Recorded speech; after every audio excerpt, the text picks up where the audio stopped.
بسم الله الرحمن الرحيم. لسورة البقرة واللسم نمبر آيات.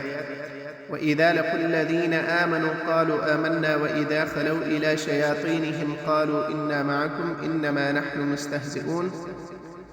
لفظي ترجمة: او کله چې منافقین د مؤمنانو سره مخ شي وایي موږ هم ایمان راوړی، او کله چې خپل شیطانانو یعنی د خپل فاسدو مشرانو سره یوازې شي وایي بېشکه موږ ستاسو سره یو، موږ یوازې د مسلمانانو سره ټوکې کوو. د دې آیات تفسیر هغه دا دی: دا آیات د منافقینو حالات بیانوي. دوی به د مسلمانانو مخې ته ځان مؤمن ښودلو، ویل به یې چې موږ ایمان راوړی. کله چې به د یهودو او کافرانو مخې ته تلل ویل به یې موږ په رښتیا ستاسو سره یو، د مسلمانانو سره مو یوازې ټوکه وکړه. په حقیقت کې دوی د مسلمانانو سپکاوی کاوه او په زړه کې د ایمان له قبلولو انکار کاوه.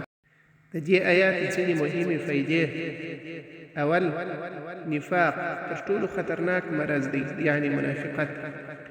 د زړه ایمان نه وي خو په ظاهره ځان مسلمان ښکاره کوي. دوهم، الله د زړه حال پیژني. انسان خلق غولولی شي، د الله نه نشي پټېدلی. دریم، مؤمن باید صادق وي، خبره او عمل کې یو رنګ وي. دوه مخي کول د ایمان خلاف ده. څلورم، د ایمان قدر هغه څوک پیژني چې په زړه کې رښتینی وي. پنځم، مسلمانان باید د خلکو د ظاهري مسلمانۍ ونه غولیږي بلکې کردار ته یې وګوري. شپږم، په دین مسخرې کول لویه ګناه ده. الله تعالی فرمایي چې دوی په حقیقت کې ځانونه مسخره کوي.